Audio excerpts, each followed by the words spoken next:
ASUS have made some great changes to the TUF A15 this year, and while it is the best TUF that I've ever tested so far, I've got some problems with it too. Nothing's perfect. I bought this mid-range A15 with AMD's new Ryzen 7 6800H CPU, Nvidia's RTX 3060 graphics, 16 gigs of DDR5 memory, and a 1080p 144Hz screen. And you can check out other configurations as well as current prices with those links below the video. My A15 has a metal lid with the mecha grey finish. Then the interior and bottom panels are both black plastic. The build quality feels decent for a mostly plastic machine, much better compared to say ASUS Nitro or MSI's GF series. The lid sticks out in the middle, making it very easy to open, and it goes back a little more than 130 degrees, which was plenty for regular viewing. There's still some flex to the metal lid, but it's quite sturdy and hardly moves when typing. The hinges felt smooth, and I didn't notice any problems during my testing. There's some flex when pushing down hard on the keyboard, but it's really not bad considering the plastic build, and it felt fine during normal use. The laptop alone weighs 2.15 kilos or 4.7 pounds, then 2.9 kilos or 6.4 pounds with the 240 watt power brick and cables. It's 4.5% smaller compared to last year's version. It's not super thin or anything, but I found it quite portable. For the first time, this year's A15 gets a MUX Switch, so it's possible to disable the integrated graphics to get a speed boost in games, but at the expense of worse battery life. There's no advanced Optimus or G-Sync, but FreeSync is available when Optimus is on. The 144Hz screen doesn't have great color gamut, and it looks a little dim too, not even able to reach 300 nits at full brightness. According to the ASUS website, there's also a higher refresh 1080p option with better color gamut, which I'd also expect to be brighter. And there's also a 1440p 165Hz option too. So there are options. I just cheaped out and bought the lowest option. I measured the screen's average gray-to-gray response time at 16.3 milliseconds. ASUS laptops usually have an overdrive mode to make this faster, but that wasn't an option with my 144Hz A15. The result isn't amazing compared to others. We want to see 6.94 milliseconds for transitions to occur within the refresh window. To be fair though, it is still faster compared to other 144Hz panels in other similarly priced gaming laptops. And again, you can pay more money for a better screen. The total system latency is the amount of time between a mouse click and when a gunshot fire appears on the screen in CSGO. The slower screen would contribute to the slower result here. And while a number of other 144Hz gaming laptops were faster, there were also a few from last year that were worse off. There was pretty much no backlight bleed in my unit, but this will vary between laptops and panels. There's a 720p camera above the screen in the middle, and the microphones sound pretty bad.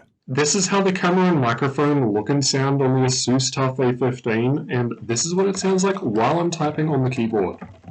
The A15 has a chiclet keyboard with one zone of RGB backlighting. All keys and secondary functions get lit up, but it looks a bit patchy and uneven. There are 3 levels of brightness available using the F2 and F3 shortcut keys, and then the F4 Aura key can be used to cycle through a few different lighting effects. Typing was fine. The keys have 1.7mm of key travel and didn't feel shallow to press.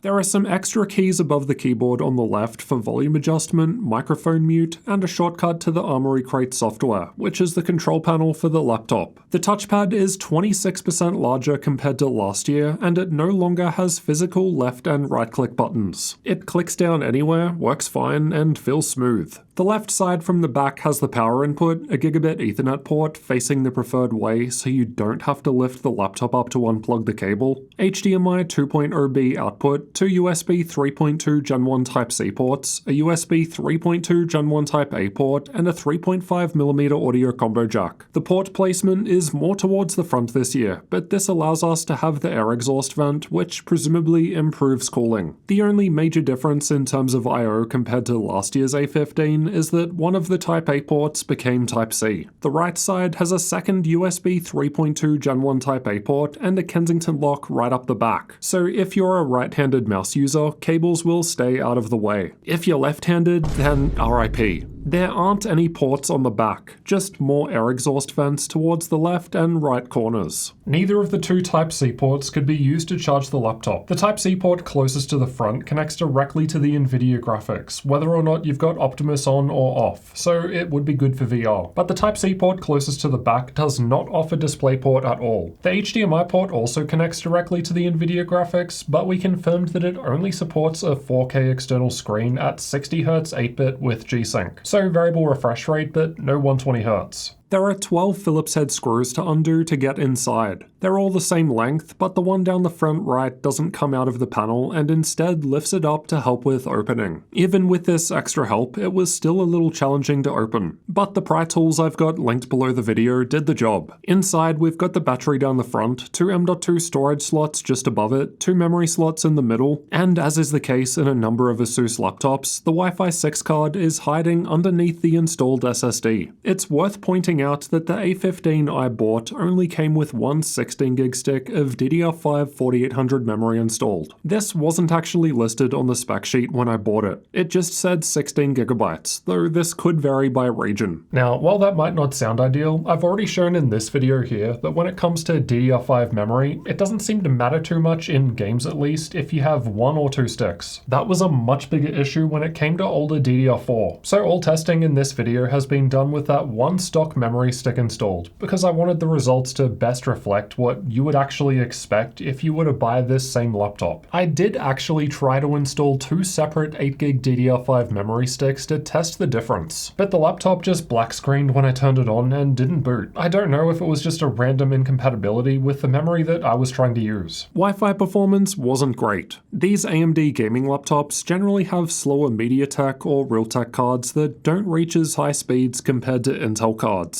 Fortunately, the Wi-Fi card isn't soldered, so you could always upgrade this in future. The upgradeability score is decent, but I took off half a point compared to last year's TUF A15 from the ease of access section, as it's a little harder to actually get open and get inside. This seems to be partly due to the front of the panel. The new one just doesn't run straight across like last year's. The angles made it a bit trickier to run a pry tool through. The speakers are found underneath on the left and right sides towards the front. There's some bass, but they don't sound very clear at higher volume. I actually record the same song when seeing how loud they get, and honestly, I preferred how last year's A15 sounded. The Latencymon results weren't looking amazing. My A15 is powered by a 4-cell 90Wh battery, but there's also a smaller 56Wh option too, so expect lower results with that one. Like other ASUS gaming laptops, the panel power saver feature is enabled by default. This will lower the screen's refresh rate down to 60Hz when you unplug the charger, and automatically reverse it when you plug back in. This is why the screen briefly flashes black when it changes. If Optimus is enabled, you've also got the option of enabling Eco Mode. This basically disables the NVIDIA graphics and only uses the integrated graphics to further increase battery life. You can also set it to automatically apply when you unplug the charger. Despite this, I actually got worse battery life with the Eco iGPU only mode. I ran the test twice, and neither could match the first test I ran without it. Perhaps both tests got unlucky with some sort of unexpected background tasks. But when it takes the best part of a day to do one test, I'm just not able to run this a whole lot of times. The A15 is doing great compared to most other laptops tested, lasting for 10.5 hours in my YouTube playback test. Only other AMD Ryzen machines or the MacBook were able to last longer. I mean, the A15 lasted for 4.5 hours with Optimus off, which is longer than some Intel gaming laptops with Optimus on. Not bad at all, but again, expect lower results with the smaller 56Wh battery option. Let's check out thermals next. There are some heat pipes shared between the CPU and GPU with 2 fans. There are holes for airflow directly above the intake fans, and there are more compared to last year's A15. There's also an air vent above the keyboard on the right-hand side, and air gets exhausted out of both left and right sides as well as out the back. The armory crates software lets us change between different performance modes. From lowest to highest, we've got silent, performance, turbo, and manual mode. Manual is the only one that gives us customization. We can change the fan curve for the CPU and GPU, adjust power limits, and optionally lower the thermal throttle limit for the GPU if you're paranoid. Both turbo and manual modes apply the same overclock to the GPU, but manual mode also gives us the option to customize it. You can also cycle between silent, performance, and turbo modes with the F5 shortcut key, the one with the fan icon. The software tells you the mode you're changing into on the screen, but there's no way of quickly knowing which mode is currently enabled, like how Lenovo used the power button light to let you know at any time. Something like that would have been nice. The temperatures were on the warmer side when doing nothing at idle, but this isn't really a problem. The rest of the results are from combined CPU and GPU stress tests, which aim to represent a worst-case full load scenario. Most applications don't fully load both the CPU and GPU at the same time like this. Both performance and turbo modes were hitting GPU thermal throttling, as Nvidia's GPU limit by default is 87 degrees Celsius, though you do have the option of lowering this through the Armoury Crate software, just at the expense of lower performance. The way I see it, Nvidia knows their hardware more than you or me, so I'm happy to let it max out at 87 if it needs it and not lower it. Hardware Info was also reporting the CPU hitting a thermal limit at 95 degrees Celsius, and this was happening in turbo or manual mode with the fans maxed out. The cooling pad I test with, linked in the video description, was able to lower the temperatures by quite a bit. These are the clock speeds for the same tests just shown. The speeds get higher with the higher performance modes, as you'd expect. Although the GPU was thermal throttling in both performance and turbo modes, turbo mode was still offering a higher GPU clock speed. This would be because the fans get faster and reduce the throttle. The same thing is seen on the CPU between turbo and manual modes. The fans get louder, so the CPU thermal throttle is reduced, allowing us to hit 4 GHz over all 8 cores. It must have been a borderline throttle at this point, because the clock speed doesn't change with the cooling pad. The cooling pad isn't improving performance in manual mode, but as we saw, it does reduce the temperatures nicely. Although the RTX 3060 graphics can run up to 140 watts in a GPU-only workload thanks to Nvidia's dynamic boost, with the CPU also active, we can see that it tops out at 115 watts. This is what I'd consider to be a full-powered 3060. Silent mode limits the CPU to 25 watts, then 35 watts in performance mode. Turbo mode seems to be around 45 watts or so, it just wasn't hitting this due to the thermal throttle. Though as mentioned, this gets removed with manual mode and the faster fans. Here's how an actual game performs with the different performance modes in use. Manual and turbo mode were basically the same, which makes sense based on the power levels we just saw when both the CPU and GPU are under load. It's a bit different in a CPU-only workload like Cinebench. When the GPU isn't also working hard, the processor power limits are higher. Manual and turbo modes were both running consistently at 80 watts, though with manual mode you do have the option of lowering this if you want to set a limit. This is the first time we've tested AMD's new Ryzen 7 6800H CPU. Compared to last-gen Ryzen options, the 6800H has a higher single-core score, though the Intel 12th gen chips are up to 20% plus higher in that regard. Quite a difference. The 6800H in the A15 is also offering the second best multi-core score from the AMD machines we've tested. Again though, it's getting destroyed by the higher core and thread count Intel 12th gen laptops that are scoring up to 32% higher. The tables turn when we unplug the charger and run purely off of battery power. The A15 is now the second highest result in terms of multi-core performance, basically tied for first place, as the difference is within the margin of error. This shows that AMD's Ryzen 6000 series still has great efficiency, and although the single-core score is basically the same as when it was plugged in, there are still a number of Intel 12th gen machines performing better in that regard. It's a little warmer in the middle when just sitting there idle. 30 degrees Celsius is pretty normal here. With the stress test running, the center gets a bit warmer, but it's barely warm to the touch. Performance mode was similar. The palm rest area was still cold, and WASD felt fine. Turbo mode was quite similar. The hottest point is in the middle above the keyboard, but you don't need to touch there, so no problem. Manual mode wasn't much different, and most of the keyboard is actually on the cooler side despite what's going on inside. Let's listen to the fans.